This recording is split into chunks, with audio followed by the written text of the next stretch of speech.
Now, my background is sales. I've been in sales over 23 years. In that time, I've accomplished so many goals that people look at me like, how did you do that? I said, well, dude, when you're sleeping, I'm working. I'm studying. I'm researching because one of my passions is to help people. Because what I found out over the years that givers gain, sharing is caring, and that's what I'm really passionate about. I didn't know that years ago.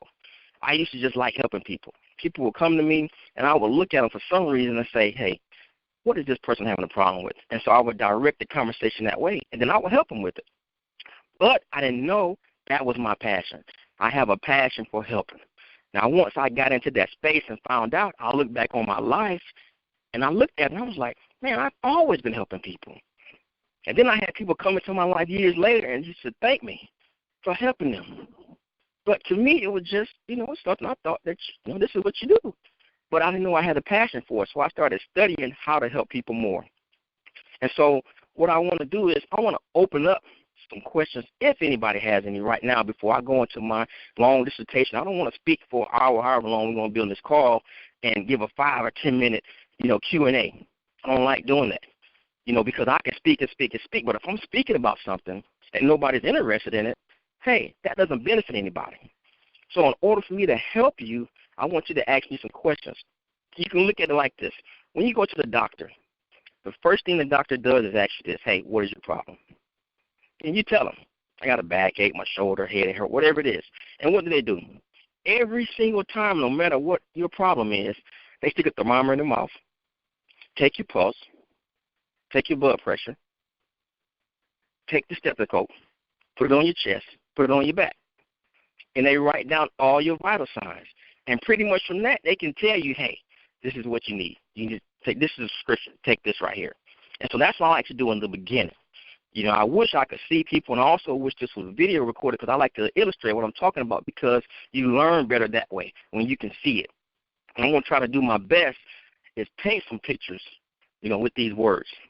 So I'm going to open up right now in the beginning, just with that being said, and see if Tamara will let me have anybody, if they have a question.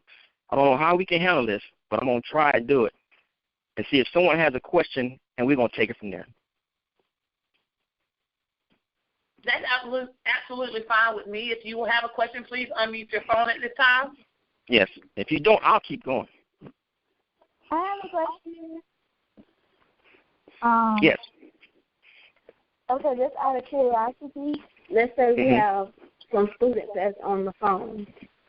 Yes. What would you tell a high school student or anyone who has never had an interview? How would you instruct them to sell themselves in the interview? How would they conduct themselves in an interview?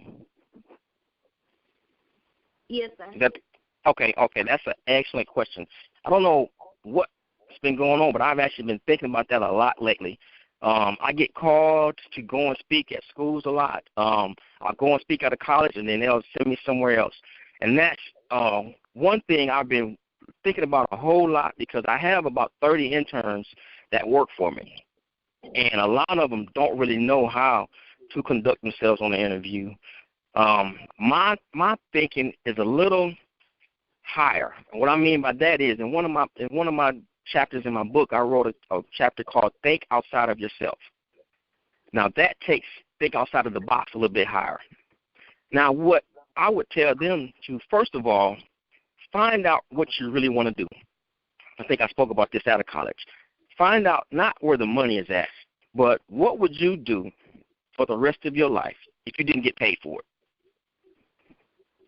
Think about that first. Now, once you think about that, go and find a job where you can learn as much as you can about that. Because when you do that, you are going to give the best in the interview. If you just go for a job just for money or whatever, and you're not going to put all of it into it. And people that interview you, they're going to look at your body language and they're going to be able to tell.